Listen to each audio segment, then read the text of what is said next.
तो बंगाल और तमिलनाडु चुनाव के बीच केंद्र सरकार ने संसद का विस्तारित सत्र बुलाकर महिला आरक्षण से संबंधित 3 बिल लोकसभा में पेश कर देश में सियासी माहौल को गरमा दिया है। केंद्र सरकार 2029 के लोकसभा चुनाव से पहले हर हाल में 33% महिला आरक्षण लागू करने का मन बना चुकी है। संसद में महिलाओं की भागीदारी देने और सियासी लाभ लेने के लिए सत्ता पक्ष और विपक्ष के बीच सबसे बड़ी पावर पॉलिटिक्स हो रही है। देश की सियासत में एक बार फिर महिला आरक्षण की गूंज तेजी से सुनाई दे रही है। महिलाओं को संसद में 33% भागीदारी देने के लिए केंद्रीय कानून मंत्री अर्जुन राम मेघवाल ने लोकसभा में अहम बिल पेश किए हैं।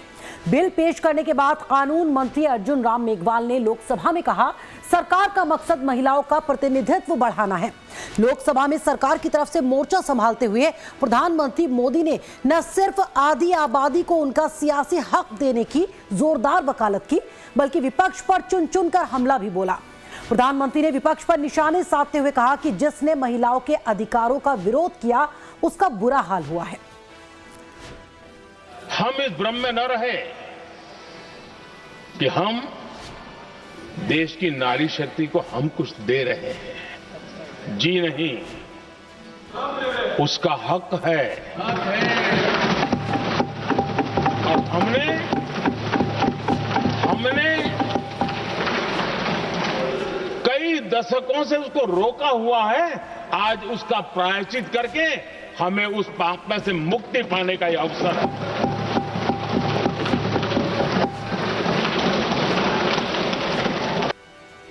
जिन लोगों को इसमें राजनीति की बू आ रही है, मैं चाहूंगा कि वो खुद के परिणामों को पिछले 30 साल में देख ले।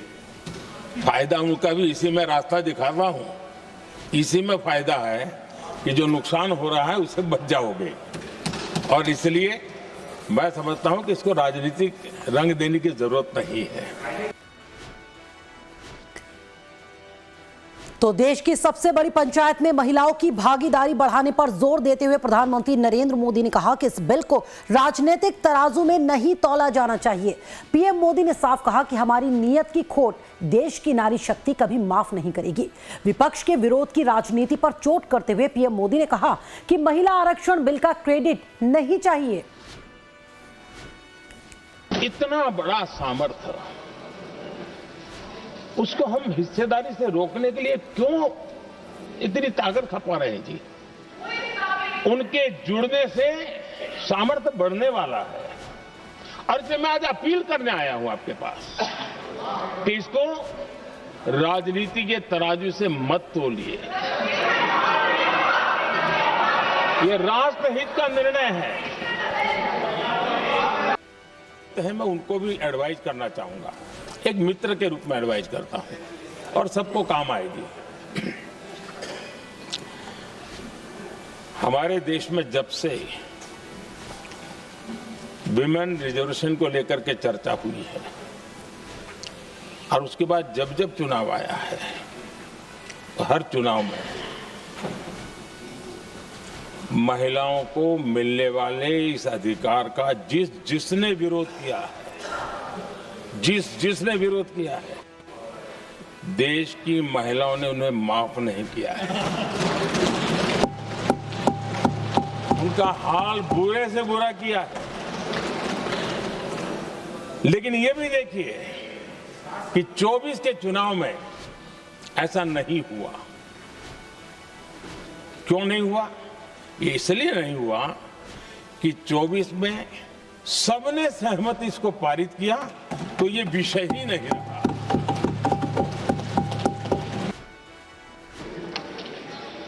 हमें क्रेडिट नहीं चाहिए। जैसे ये पारित हो जाए, मैं कल एडवर्टाइजमेंट दे करके सबका धन्यवाद करने के लिए तैयार हूं। सबकी फोटो छपवाने के लिए तैयार हूं। क्रेडिट आप ले लो, चलो। क्रेडिट की चिंता है क्या है जी? ले लो ना क्रेडिट। आपको जिसकी फोटो छपवानी है सरकारी खर्चे से हम करवा देंगे।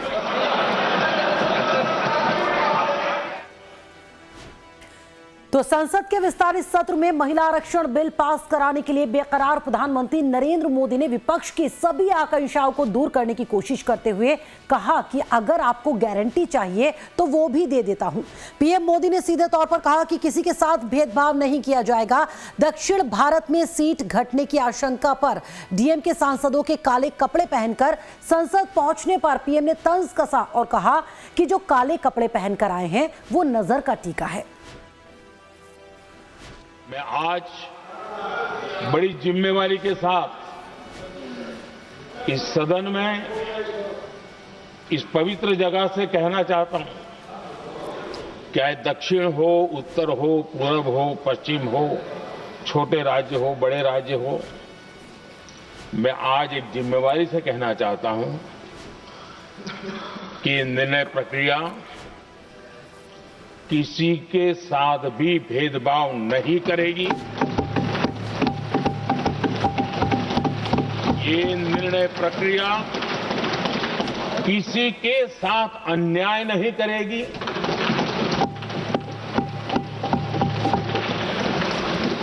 भूतकाल में जो सरकारें रही और जिनके कालखंड में जो परिसीमन हुआ और जो अनुपात उस समय से चला आ रहा है, उस अनुपात में भी कोई बदलाव नहीं होगा और वृद्धि भी उसी अनुपात में होगी।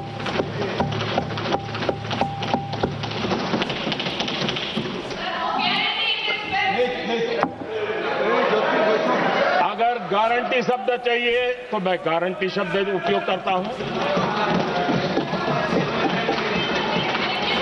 वादा की बात करते हो तो मैं वादा शब्द उपयोग करता हूं। अगर तमिल में कोई अच्छा शब्द हो तो वो भी मैं बोलने के लिए तैयार हूं।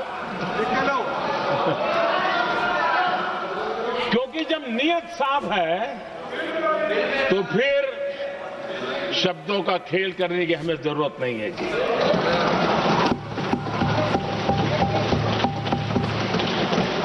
राजनीतिक कारण होते हैं और पराजय का डर जरा हैरान करने वाला होता है, लेकिन अपने यहाँ जब कोई भी शुभ काम होता है उसको नजर न लग जाए, इसलिए काला टीका लगाने की परंपरा है। मैं आपका धन्यवाद करता हूं काला टीका लगाने के लिए। बहुत बहुत धन्यवाद।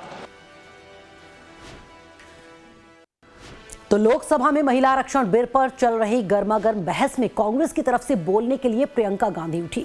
नीली साड़ी पहनकर लोकसभा पहुंची प्रियंका गांधी ने महिला आरक्षण पर सरकार के मंसूबों की पोल खोलकर रख दी। पीएम मोदी पर तंज कसते हुए प्रियंका गांधी ने कहा कि बार बार बहकाने वाले पुरुषों को महिलाएं पहचान लेती हैं। प्रियंका गांधी ने कहा कि 543 सीटों में से ही महिलाओं को 33% आरक्षण क्यों नहीं दे रही सरकार। ये आज ही कर दे, शुभ काम हो जाएगा और काला टीका भी काम आ जाएगा। प्रियंका ने अमित शाह पर भी तंज कसा और कहा कि चाणक्य अगर आज जिंदा होते तो वो भी चौंक जाते। कि भाजपा ही महिला आरक्षण के चैंपियन, प्रस्तावक और सबसे बड़े समर्थक रहे हैं। इनके पूरे भाषण में यही बात थी, जबकि ये कह रहे थे कि इन्हें इसका श्रेय नहीं चाहिए। कोई भी महिला आपको बता देगी कि बार बार बहकाने वाले पुरुषों को महिलाएं झट से पहचान लेती हैं। अध्यक्ष महोदय, इन्हीं 543 लोकसभा क्षेत्रों में से महिलाओं को 33% आरक्षण क्यों नहीं दिया? अगर पद खोने का डर नहीं है तो कुछ लोग अपना पद खोलें।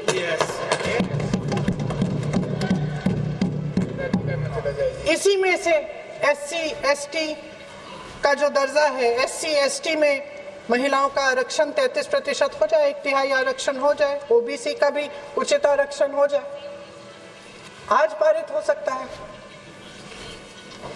शुभ काम भी हो जाएगा, बेवजह प्रक्रियाहीन परिसीमन से देश का नुकसान भी नहीं होगा और काला टीका भी काम आ जाएगा। संसद का 50% विस्तार प्रस्तावित है, लेकिन इसके लिए कोई ठोस प्रक्रिया के बारे में एक भी शब्द नहीं लिखा है। आश्चर्य की बात यह है कि इतने बड़े परिवर्तन के नियम क्या होंगे, कैसे किया जाएगा, पूरे विधेयक में एक भी शब्द नहीं है। महोदय, संसद में भारत के हर प्रदेश की भागीदारी 1971 में निश्चित तौर पर तय की गई थी और इसमें परिवर्तन लाने पर रोक लगाई गई थी, लेकिन इस विधेयक के तहत ये सब बदलने जा रहा है। आदरणीय प्रधानमंत्री महोदय जी और उनके अन्य मंत्रियों के खोखले आश्वासनों के बावजूद यह निश्चित है कि संसद में प्रदेशों के वजन का परिवर्तन किया जाएगा।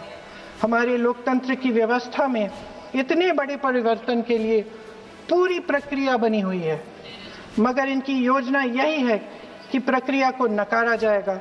जिस तरह असम में इन्होंने मन चाहे सीटों को काटा पीटा, विपक्षी दलों के नेताओं की सीटों का विभाजन किया और अपने तो लोकसभा में महिला आरक्षण बिल पर जबरदस्त बहस में समाजवादी पार्टी के सांसद अखिलेश यादव ने बिल को लेकर केंद्र सरकार पर जमकर हमला बोला। अखिलेश यादव ने आरोप लगाया कि महिला आरक्षण बिल बीजेपी के लिए सिर्फ राजनीतिक नारा है। अखिलेश ने महिला आरक्षण बिल में दलितों, पिछड़ों, मुसलमानों के लिए आरक्षण देने की वकालत की। उन्होंने कहा कि तो वही परिसीमन को लेकर बीजेपी की जो साजिश है वो भी आरोप लगाते नजर आए अखिलेश यादव। उन्होंने कहा कि बीजेपी साजिश कर रही है परिसीमन को लेकर। जाति को शामिल किए हुए जो महिला आरक्षण लाया जा रहा है, जब इनके वोट को कमी पड़ गई, जब इनका खुद ही का वोटर इन्हें छोड़ के चला गया, ये महिला आरक्षण तुष्टीकरण के लिए लेके आ रहे हैं। महिला आरक्षण ही तुष्टीकरण के लिए ला रहे हैं। हम महिला आरक्षण के खिलाफ नहीं है, हम लोग खुद उसके पक्ष में, लेकिन क्यों ला रहे हैं? अभी ला क्यों रहे हैं इस समय? और फिर सेंसस कब का शामिल कर रहे हैं? पिछली बार जब सदन में महिला आरक्षण को लेकर के सभी दलों ने समर्थन किया, कोई दल हमें बताओ जिसने समर्थन ना दिया हो। सभी दलों का समर्थन है, लेकिन उसके पीछे जो साजिश है, जो इनके खुफिया लोग हैं, जो छुपे हुए लोगों ने जो नक्शा बनाया है नया पार्लियामेंट कॉन्स्टिट्यूंसीज का, वो क्या होगा? तो वहीं AIMIM के मुखिया असदुद्दीन ओवैसी ने तो महिला आरक्षण बिल का विरोध करते हुए इसे संघवाद के खिलाफ वाला बिल करार दे दिया। I oppose this introduction of this constitutional amendment bill because it violates the parliamentary form of democracy and federalism, which are both parts of basic structure of the constitution, sir. Sir, this is not about the one reservation. The main goal is to make South rule and other areas ruler and completely erase the representation of OBCs and Muslims from the elected legislature. Sir, federalism is the basic structure of the constitution. By removing the delimitation freeze, it gives more seats and power to larger population while denying a fair voice to smaller population. This again is a violation of federalism, which is part of basic structure, sir. Sir, the Hindi heartland has 38.1%. It will increase to 43.1%. Southern states will decrease from 24 to 20%. Sir, why I say it is complete destruction of federalism? It also curtails parliamentary. Lok Sabha में bill पेश होने के साथ ही केंद्रीय गृह मंत्री अमित शाह और Samajwadi party के अध्यक्ष अखिलेश यादव के बीच आज जमकर जुबानी जंग हुई। अखिलेश ने जनगणना नहीं कराने, जातियों की गिनती नहीं करने और महिला आरक्षण बिल में मुस्लिम महिलाओं को आरक्षण देने की मांग पर अमित शाह ने करारा जवाब दिया। अध्यक्ष महोदय, अनडेमोक्रेटिक बात माननीय मंत्री जी ने कही। हो सकता है उन्होंने धर्म की बात कही हो, लेकिन पूरा देश आदि आबादी को आरक्षण चाहता है। अध्यक्ष महोदय, मैं माननीय मंत्री से जानना चाहता हूं क्या मुस्लिम महिला आदि आबादी में नहीं आती हैं? समाजवादी पार्टी सारी टिकटें मुस्लिम महिलाओं को दे दे, हमें कहां आपत्ति है? हमें कोई आपत्ति नहीं है। समाजवादी पार्टी सारी टिकटें मुस्लिम महिलाओं को दे दे, हमें कहां आपत्ति है? हमें कोई आपत्ति नहीं है। तो तमिलनाडु और बंगाल चुनाव के बीच संसद में महिला आरक्षण का बिल लाने से सियासत तेज हो गई है। तमिलनाडु के मुख्यमंत्री और डीएमके प्रमुख एमके स्टालिन ने केंद्र की बीजेपी सरकार के खिलाफ मोर्चा खोल दिया है। स्टालिन ने न सिर्फ महिला आरक्षण बिल को फाड़कर अपनी नाराजगी जताई, बल्कि पूरे राज्य में डीएमके की तरफ से प्रदर्शन का भी ऐलान कर दिया। डीएमके ने महिला आरक्षण बिल को न सिर्फ काला कानून करार दिया, बल्कि गुस्से में बिल की कॉपी भी जला दी। நாடாளுமன்ற மக்களவையில் இன்றைக்கு மிக முக்கியமான 3 மசோதாக்கள் தாக்கல் செய்யப்பட்டு விவாதிக்கப்பட்டு கொண்டிருக்கின்றது. ஒன்று தொகுதி மறுசீரமைப்பு, இன்னொன்று பெண்களுக்கு நாடாளுமன்றம் சட்டமன்றங்களில் இடஒதுக்கீடு, மூன்றாவதாக தொகுதி மறுசீரமைப்பு செய்யக்கூடிய அந்த ஆணையம். இந்த மூன்றையும் சேர்த்து அங்கே விவாதிக்கிறார்கள். முதலில் இது முறையில்லை. முதல் இரண்டும் அரசியல் சட்ட திருத்தம், மூன்றாவது நாடாளுமன்றம் तो 2011 की जनसंख्या के आधार पर परिसीमन होने से दक्षिण भारत की सीटें कम होने के विपक्ष के दावे पर लोकसभा में जवाब गृह मंत्री अमित शाह ने दिया। शाह ने दक्षिण भारत के लोगों को भरोसा दिलाते हुए कहा कि लोकसभा में कुल मिलाकर साउथ से 129 सांसद आते हैं। परिसीमन के बाद ये बढ़कर 195 हो जाएगा। शाह ने कहा कि लोकसभा में दक्षिण भारत के सांसदों की शक्ति कम नहीं होगी बल्कि और बढ़ जाएगी। अमित शाह ने राज्यवार बता दिया कि कैसे दक्षिण भारत की ताकत संसद में बढ़ेगी। नैरेटिव खड़ा किया जा रहा है, भ्रांति फैलाई जा रही है कि ये जो 3 विधेयक है वो आने से दक्षिण की क्षमता लोकसभा में बहुत कम हो जाएगी। कर्नाटक राज्य में 543 के सदन में अभी 28 सीटें और सदन की 543 सीटों की संख्या के 5.15% कर्नाटक के सांसद यहां पर आते हैं। ये बिल पारित होने के बाद, संविधान संशोधन होने के बाद कर्नाटक की संख्या तो महिला आरक्षण विधेयक के साथ ही सरकार ने लोकसभा में 2 और बिल पेश कर दिए हैं जिस पर आज और कल दोनों दिन बहस होनी है। ये भी जान लीजिए कि कौन कौन से 3 बिल लोकसभा में पेश किए गए हैं जिस पर देश की सबसे बड़ी पंचायत में सबसे बड़ी बहस हो रही है। सबसे पहला 131वां संविधान संशोधन विधेयक 2026। इस विधेयक के तहत अनुच्छेद 81 में संशोधन कर लोकसभा में महिलाओं के लिए 33% आरक्षण सुनिश्चित करना है और लोकसभा में सीटों की संख्या को बढ़ाकर 850 तक करने का प्रस्ताव है। दूसरा बिल है परिसीमन विधेयक 2026 जिसके तहत महिला आरक्षण लागू करने के लिए सीटों के पुनर्गठन और नई जनसंख्या के आधार पर परिसीमन करना है। तीसरा विधेयक केंद्र शासित प्रदेश कानून संशोधन विधेयक 2026 है। इस विधेयक के जरिए केंद्र सरकार केंद्र शासित प्रदेशों में भी परिसीमन और महिला आरक्षण के प्रावधानों को लागू करने का प्रस्ताव लेकर आई है।